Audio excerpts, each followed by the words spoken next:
What's going on, guys? It's JSGC here, and we're here for the Arsenal review. Wow, what a performance. Literally the same as Sunday. Man City take their chances, Arsenal get presented some chances. They don't take theirs. 5 shots on target for both sides. Man City put 3 away. Arsenal haven't put any away. Now, in my opinion, I thought Arsenal had a lot of positives from this game. I didn't think they played badly at all. They were positive. I'll get round to the stats. Just so I can suggest to you how positive the game was. Man City had 54% possession in this game to Arsenal's 46%. Now, Man City usually have around 60 to 70% of the possession. Arsenal's managed to get that to 54%. And 46 for them. Man City ended up having 651 passes, which is more than what they had at Wembley, which shows you how big Wembley's pitch was. It's an 85% pass completion rate. Now, teams normally have around 350 passes against City. Arsenal had 538 at a pass completion rate of 79%. Again, teams are normally around 60 to 70%. So again, nearly 80% for Arsenal. Arsenal, fantastic for the stats there. They ended up having more crosses than Man City. Man City had 3 crosses compared with Arsenal's 14. Man City connected with none of their crosses.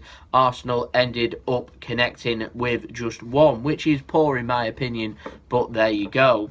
There's a lot more positives. Arsenal ended up having more corners, 6 corners to 1 for in Arsenal's favour. Man City did have more dribbles though. In the defensive stats, there was more tackles that came from Arsenal, but Man City made more interceptions. Everything's so close. Everything is really 50-50 in this game. And it shows really how close it was statistically for this game. Arsenal extremely unlucky. They just didn't take their chances. Man City did. And I couldn't even say that there were massively clear-cut chances. There were well-worked goals for Man City that I will get onto. Man City exceptional in the first half. Quite poor in the second half. Arsenal, I thought, were a lot better though in the second half. They got to grips on the game. As soon as we went 1-0 down, I was expecting the heads to drop, and it kind of did for Arsenal. They were kind of all over the place, and Man City ended up making them pay with 3 very, very good goals, I will add. But for Arsenal, you know, I did say they needed to go ahead in this game. They didn't go ahead. They didn't get that goal. Man City ended up going ahead.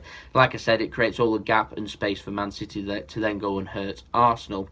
So we'll get on with the game and what actually happened. So first up, there's absolutely great run from Leroy Sane. Check out Man City's first goal that was scored by Bernardo Silva. He takes it around, I think, 4 or 5 players, cutting in from the left, putting it through the legs. He was just absolutely fantastic. His pace, his power, his precision, his skill, just absolutely fabulous. Squares it across to Bernardo Silva, puts it onto his left foot, takes 1 touch, takes 2 touches, lovely finish, bending it, round check, and into the goal. All round, it's just an absolutely fantastic goal. I think I've already got my candidate for goal of the month for Man City. And that was on 15 minutes. Man City went ahead after Arsenal were quite positive in the first 15. Second came, again, from Leroy Sane. He twists, turns, passes to Sergio Aguero, who ends up finding David Silva after a lovely little flicked pass. David Silva takes 1 touch, fires high into Petr Cech's goal. I think he gets a little fingertips onto it and tips it into the roof of the net, and Man City go 2-0 up, and that was inside 28 minutes, and he felt from there that the game was kind of done. But Arsenal were never ruled out. They just needed a goal. They just needed that goal to get back into the game, get the fans going, get everyone lifted. The stadium was half empty due to it being absolutely freezing, so, you know, you can't blame Arsenal fans for not turning up. If I was a season ticket holder, I wouldn't have turned up to yesterday's game either. It's absolutely freezing. It was dead windy.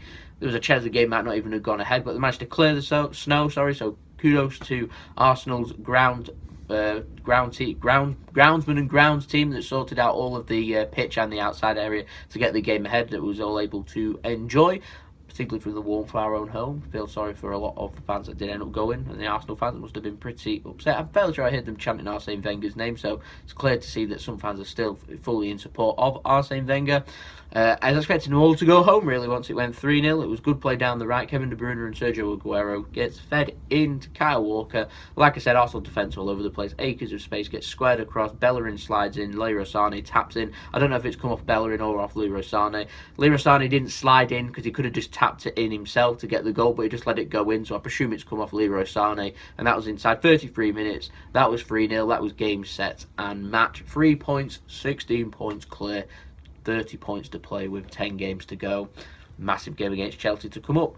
Second half, like I said, Arsenal were a lot better. They got a penalty. Otamendi with a rash challenge. He was already on a yellow card and he could have been booked again. It could have been sent off. It could have been a disaster. Instead, referee was a bit lenient there, so could have been sent off in my opinion. Could have well have been a second yellow.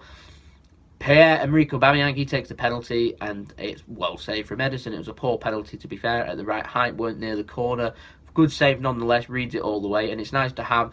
I've had Willy Caballero, who's great at penalty saving, Claudio Bravo, who's proved his worth, that he's good at penalty saving in the League Cup, and Ederson's now proven that he's also good at penalty saving. Key to it is to not commit too early. But absolutely fantastic. Arsenal, they are, though, however, 10 points behind the top 4. There's 10 to play. They're in not a great run of form, let's be honest. I'm starting to think that Europa League might be their best bet of getting in the Champions League next season. Maybe start concentrating on that like Manchester United did last season when they finished 6th. It can be done. They've got a difficult tie over 2 legs against AC Milan, who, let's face it, aren't the force that they used to be. So Arsenal surely must fancy their chances. You would think anyway. For Arsenal as well, I thought that Ramsey looked lively, looked excellent. He made a couple of good shots, a couple of good twists and turns and getting into good positions. I thought there was a lot more positive than what they were on Sunday.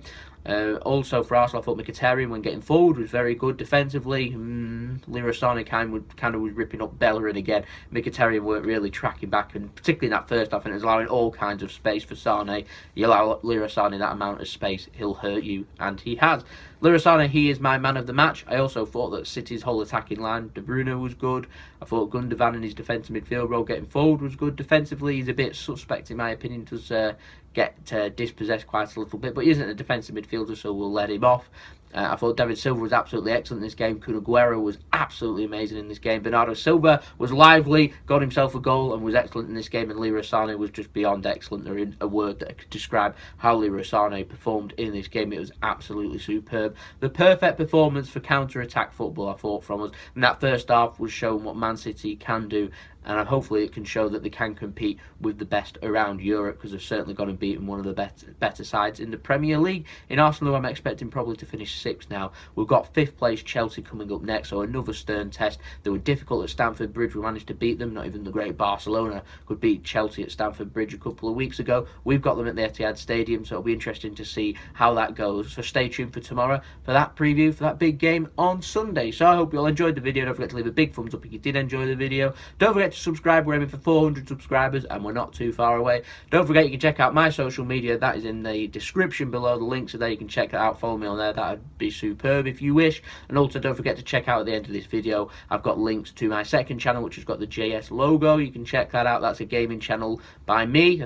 Like and subscribe there if you wish, and also check out my brother's channel, which is Mixid, which is doing mixology drinks, which is a partner channel of mine.